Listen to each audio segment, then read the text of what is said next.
bikes at work. They just do a superb job.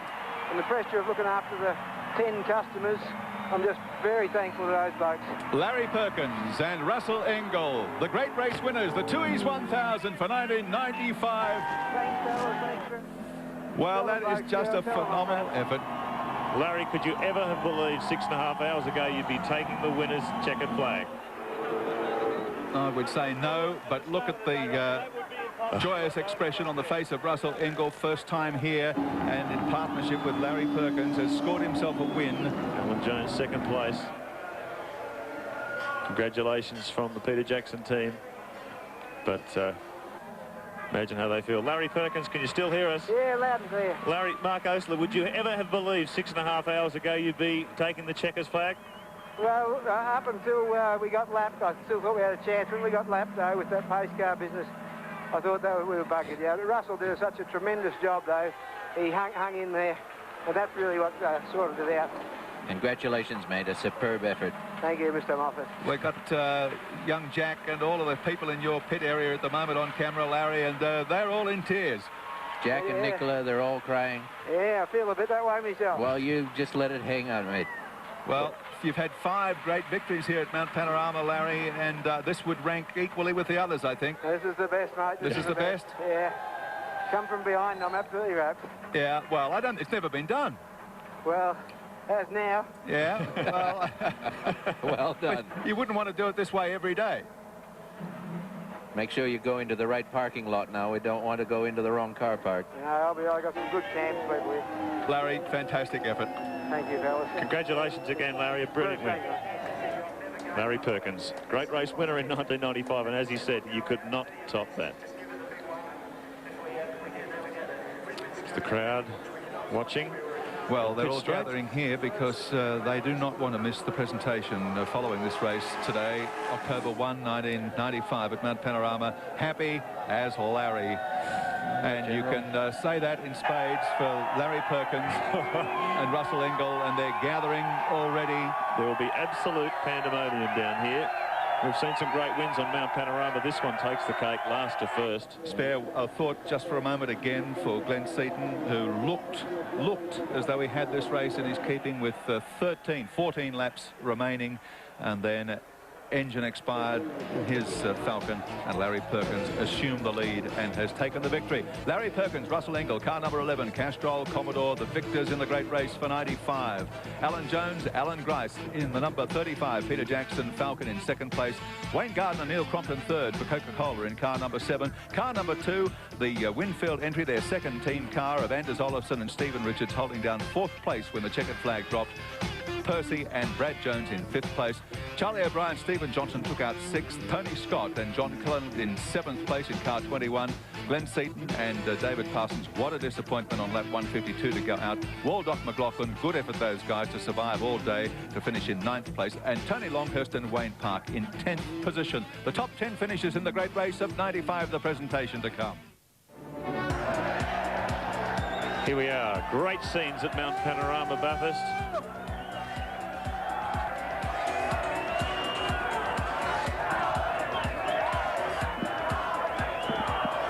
Great scenes at Mount Panorama, Bathurst. Listen to the crowd chanting, Larry, Larry, Larry, the hero. Alan Moffat, you've been in this situation. It must be one of the most moving experiences. Yes, it is, and it is truly thrilling. It's something you never forget. But from year to year, the volume of support, it gets larger and larger, and I have to say, I don't recall that many people being in front of the dais shouting in unison as strongly as this. Look at that, a sea of humanity. They've surged down there the moment they could possibly get on the track once that flag fell. Larry Perkins, tremendous folk hero, a guy enormously popular across Australia and particularly here at Bathurst. Look at that. They'll come out on the dais where Mike Raymond is waiting for them to announce their podium finishes. Castrol flags, Ford flags, Holden flags, they're all in there celebrating one of the great Australian sporting events, and it's really done a tremendous job this time, hasn't it? How do you top last to first in the Bathurst and the Tooheys 1000? Incredible scenes there. You just can't, standing up on that podium, you just can't hear yourself think, I'd imagine, Alan. No, the reverberation and the echo is pretty strong. Just imagine the emotion for these 3 top place getters today. It's been a tremendously tough battle. Very hard on machinery, The first emotion that'll come through is just being terribly thankful. The ability to go and work on something for 365 days, the planning, the execution, the setbacks, the mechanical failures, the jeering that takes place from time to time. We've got a fairly harsh press in this country that are not always too kind towards people when they have little setbacks, but to come back in any shape or form and pull off a win like this is just something that truly, if Larry never drove another lap in his life, he doesn't have to after today. And beyond the mechanical specification, I mean, the human effort is just a total human drama. Right, we're ready for Mike Raymond. Let's cross down to Mike Raymond on the podium. Thank you very much. Are we a happy crowd today? Holden's first, Holden's third. Let's hear from the drivers today who finished a miraculous third place, Wayne Gardner and Neil Crompton.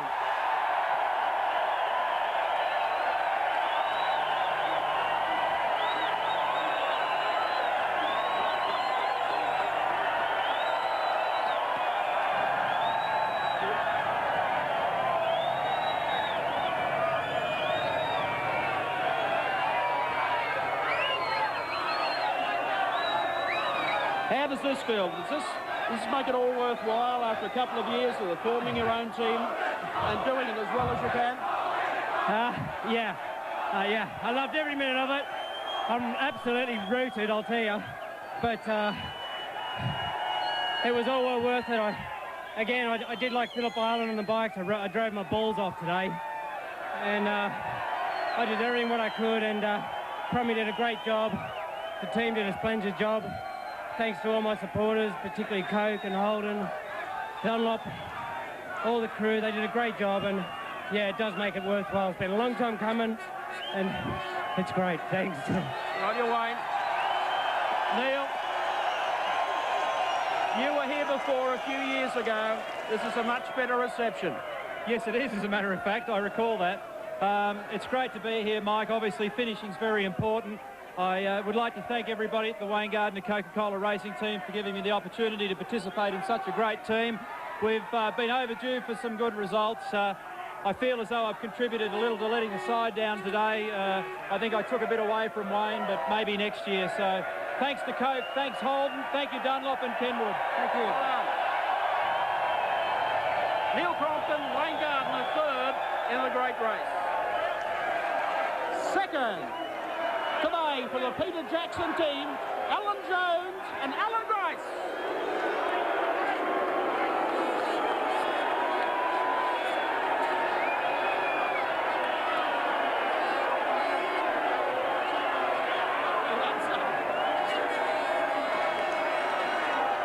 We've got some Holden fans, but I think we've got some Ford fans too.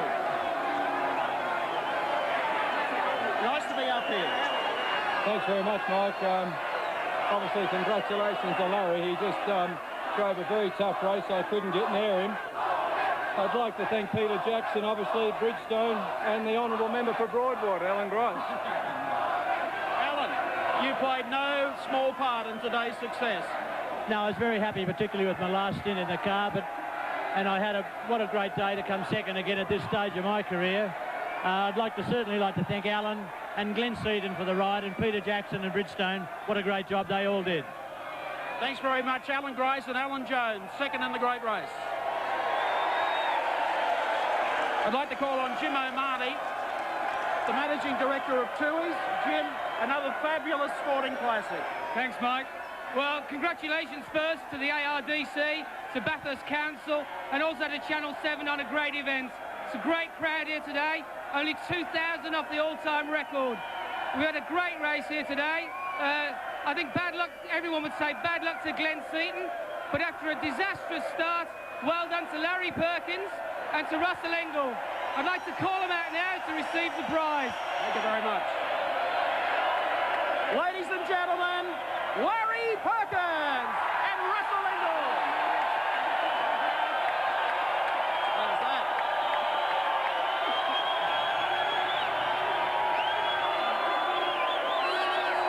How do you feel? Well, the job's done now. I tell you what, I feel like a Tooheys, I guarantee you. But only after the job's done, I really urge you, don't drink and drive, though. The time now to thank the best co-driver in the world now, Russell. Thank you, mate. My 15 blokes who aren't up here with me, who gave me and Russell such a great car. I thank you, fellas. Never missed a beat. And of course, Castrol and Dunlop, the best tyres in the world. And of course, Holden, who have helped me tremendously this year. One lap down, and you've come back from 29th to win it. That is an unbelievable effort. Well done, Russell Ingall, too. Thank you. We just gave it the big one, and thanks to Larry for having me. I've learned so much off of him. Thank you, Larry. Oh, Russell, you did a tremendous job, mate. I cruised the first session, and you held your end up, then I got into it, and I'm absolutely rapt to come from behind. Never missed a beat, though. OK, I'd like to call on Jim O'Mahony to come forward and present to you the Tooheys Trophy. Well done, Larry. Yeah, congratulations, mate. Congratulations, Russell. Well done. Just pass it. Don't drop it, matey.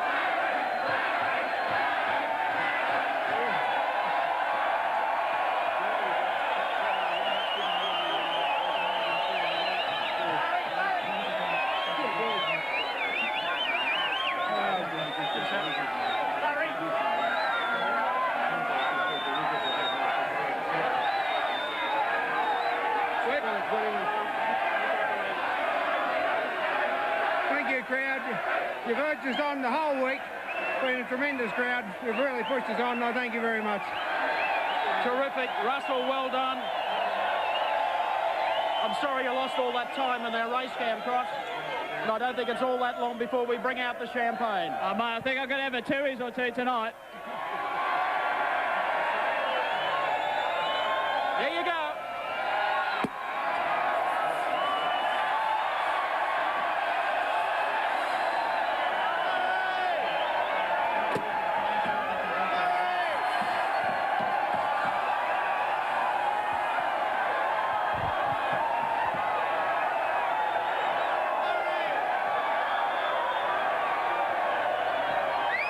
Dearie me. I don't think we'll ever top this one. Fantastic. Just a very special feeling. You could be competing in Formula One overseas, you could be competing in Le Mans, but this very special feeling of being on the Bathurst balcony. Oh, yeah, this beats Formula One. I've tried that. This is the best. It's all right, is it? Oh, this is the best. Tremendous feeling to have this crowd behind you. This mountain is a hell of a challenge. I'm delighted to have got on top of it. All right, guys. I'm sure I'd like to hear from you some more.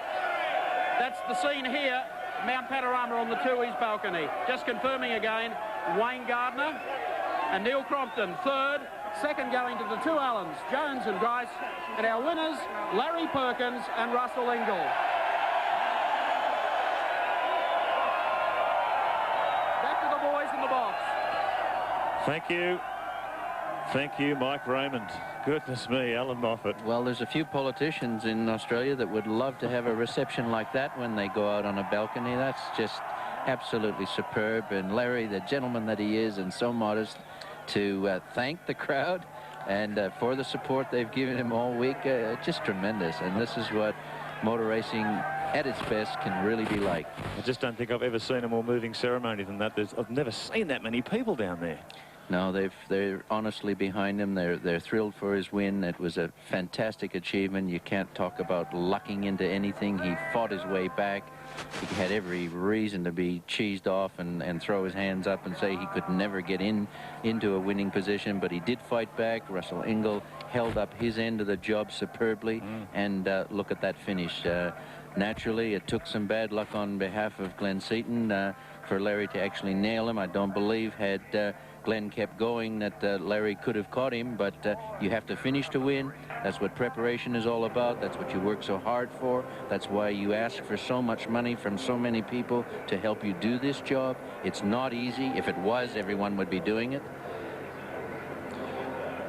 Yeah, well, it has been one of those races. Let's have a look at they finished the final placings in this very dramatic 1995 Toohey's 1000. The winners, of course, Larry Perkins and Russell Ingall, and the Castrol Commodore VR completing the full quota, 161 laps. In second place, Alan Jones and Alan Grice.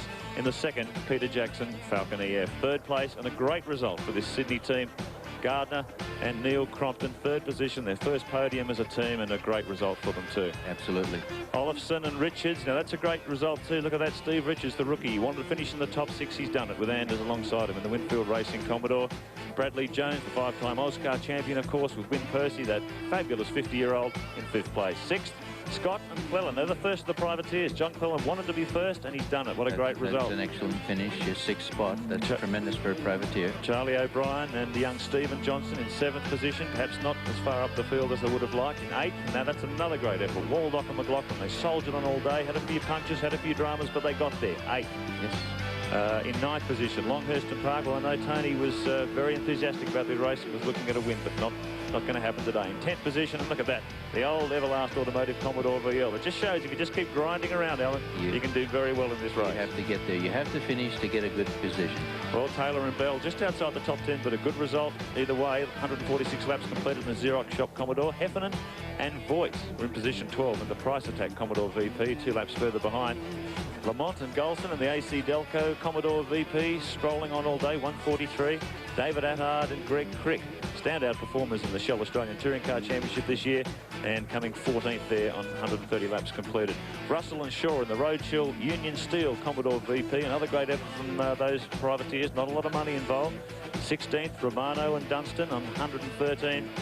And then we start our list of retirements. Glenn Seaton and David Parsons, of course, a shattering result, out on 152, and they looked like they had the win in the bag. Mark Poole and Ed Ordinsky, another great run from them, but after 136 laps they were out as well. Ashby and Reed, normally the top privateers here, but licked by the Pinnacle team today, out on 132 laps. David Parsons and Rodney Crick, the 2 truck racers, making their switch to Group A, and out after 127 laps. Further down, 21st position, Johnson and Bowell will be followed there. Tragic race all day today. Pearson and Stewart out after 88 laps. Scaife and Richards, of course, who had this race seemingly shot to bits after 65 laps, and all of a sudden a prop shaft failure put them out of the race. Finnegan and Gazzard, 54 laps completed in the Sony Auto Sound Commodore. Cotter and Doolman put together a great effort with an ex-Larry Perkins Commodore, but they only made it for 40 laps. Position 26, Palmer and Peters in the Hungry Jacks Holden Commodore VR, out after 38 laps. Brock and Mazura, of course, where we saw that oil pressure problem very early in the race, only 32 laps completed for the factory hold. Larkham and Rooklyn, another guys who had great hopes for this race, out after just 22 laps. Neil Shembry and Graham Moore in the Commodore VR. Strong campaign of Neil as a privateer in some rounds of the Touring Car Championship this year, only 19 laps completed. And Alan, 30th position. Nadecki and Noski in the Synovus Falcon, you've had better days. That's the worst finish I've ever had here with the car going out so early, electrical failures, but that's life. Well, as we get down to the final 2 positions, 31st, of course, Lowndes and Murphy. Craig Lowndes, who set this place alight on Saturday in the top 10, out after just 10 laps with no oil pressure. 32nd and last place. The 2 McLeods in the NZ Commodore VR finishing in last position. That's the way they finished. Don't go away. We'll be back with more from Mount Panorama.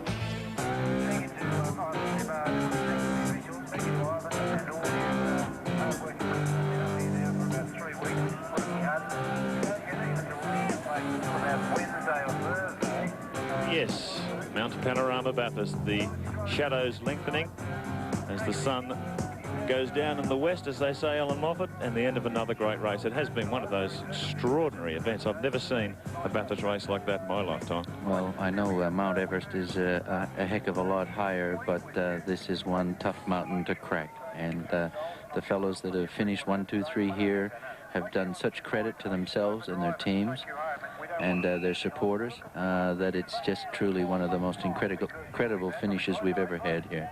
It's almost impossible to put into words the attraction of this place for racing drivers, not just Australian racing drivers, but racing drivers the world over. They all talk about Bathurst. Yes, I know. I made it my life for 25 years, and it's got a true ambience, but it's just really hard to crack the nut. It's so challenging. Let's just have a look here, those final 20 seconds or so of the race. The crowd roaring. Larry Perkins cannot believe it. Last to first position. He thought 93 was good. He's capped it here. He's kicked that one out the window. This one will go down in history as the all-time greatest Bathurst victory. I can't imagine how you cap this. Perkins across the line. The scenes of emotion. Listen to the roar, not just from the outside of the track, but the pit side as well. They're all cheering him on. It's genuine cheering there. People running to clap so that they hope he might look his way. Here he comes around the corner. And let's have a look at the way Russell Ingall was feeling just before he took the headsets off when he was talking to Larry on the last half a lap. He sprints across pit lane to watch his car cross the line. His heart would have been going at about 250 beats a minute if that's possible. Here he is, hanging over the fence. Yeah, actually stands on the fence, fists in the air, and there goes the boss. Terribly proud of Larry. He knows what he did to keep his end up, so he's certainly very appreciative of what Larry has done to pull that off, and the strain and the energy that it takes, the planning. I can't say how much effort Larry Perkins puts into his work, but certainly you get your just desserts. What you sow, you reap, and Larry's reaped it here today. Well, they call it Mount Panorama, Alan Moffat, and look at that. The most picturesque bit of countryside, the central western slopes of New South Wales where this track is situated. Unfortunately, the engines don't find any delight in looking at that scenery. They just find it so tough to go up and down 161 times. Yeah, well, it has been one of those days. And just think of all the hard luck stories. Look, this is where it started. Johnny Cleland, he always wanted to be the top privateer in the race today. Little spin there, got back into it, and these guys kept powering. They did end up the top privateers. Crunch. And that's one that John Cotter, won't Peter forget Dillman. for a while. No. Yep. Definite mistake there. Stephen Richards or Anders Ollison was it, in all sorts of trouble with the Caltex chase. Now here was the big incident. John Bowe under enormous pressure from Glenn Seaton. Yes, I think we'll be replaying this one for a long time, and I think John in the end was going to have to admit that he was in trouble, and I don't believe Glenn could get out of his way. He certainly couldn't get his foot onto the brake fast enough to stop if he wanted to. Look at this one. This fellow would have been David worried. Parsons. I'm sure he had some sort of mechanical failure on a conrod. Gone into the concrete wall. Absolutely unbelievable day. Full of incident, full of drama, and they've pushed human emotion to the limits. Absolutely. Those walls really work when they have to, and although you don't like to have hit them, when they're there for a purpose. Well, a man who really felt the heat out there today, even ended up dehydrated, I think, at one stage. David Parsons is with Bruce McAvaney. Yeah, good on you, Mark. Actually, not a great day in one way for David Parsons. Times two. One hit the wall, and you almost hit the wall, didn't you, David, in the car being dehydrated? Yeah, I sort of went from second gear up into third and missed the slot and had to double clutch and get it back in and back out and again. Yeah, it was one of those things. The heat was unbelievable. Talking about climbing the mountain, and Alan, comparing Panorama with Everest, I mean, you almost got to the top of the mountain with Glenn. It must be a devastating feeling. 9 laps left. It is. I've been here quite a few times now, and I thought we honestly, well, with a fair stroke of luck that we could make it to the end. I thought, well, it's only 12, 15 laps to go, and I thought, well, it's all looking good, and I know the car was in very, very good shape, and that's what my job was, to make sure it was absolutely perfect, and if there was or had a need to race at the end, Glenn had the very best package to do that. Why it stopped, well, that's just one of those things. We saw Glenn earlier on race cam and chatted to him briefly. Saw Beau very upset. What was it like down in the pits when it all happened? Yeah, it's not real good. Like, they've really put a lot of effort into it, and you know, that's the people say it's motor racing. I can remember saying last year, well, next year, well, it's this year's come and maybe next year. You almost drove with Alan Jones. It was a late swap, wasn't there? A couple of days out. Yeah, like, I'm very, very happy to be with Glenn or AJ. It doesn't matter to me as long as I'm there and I've got a seat and I'm driving. Like, it doesn't really faze me whichever way we go. And Larry Perkins, there's a lot to admire about his achievement today, isn't there? Yeah, well, look, that's the luck of the draw. Like, Bathurst is so cruel, and yet it can be so kind. Like, LP done an absolutely fantastic job, and he had the luck with him, and good luck to him. Like, he's done an absolutely fantastic job. You've been on the podium a couple of times before. You were not first past the post when you won in '87, but the third man home then, weren't you, with Peter Brock? Yeah, like, it's not the same. I thought this year, well, 9, 10 laps to go, I thought, well, this year it'll be a true win. And same with Glenn, and, you know, he's put a lot of effort into it. And have you spoken to him since? No, I haven't as yet, but he's a great guy, and we get on really well, and we put our best foot forward. Well, David, back to the dairy farm, is it, for you? I mean, they were talking about it today, Gary Wilkinson and the rest of the commentators. You seem to come out once a year. Yeah, back to the dairy farm and get things organised there, and yeah, hard day tomorrow. Doing what? Tuesday. Oh, milking cows and chasing logs and earth moving, stuff like that. It's from one contrast to another, but keeps me feet firmly planted on the ground. Oh, thanks for joining us, David. Thank you very much. In fairly trying conditions for you and the Peter Jackson team, but what a winner today. Larry Perkins coming home in the most sensational fashion from last to first in the Toohey's 1000.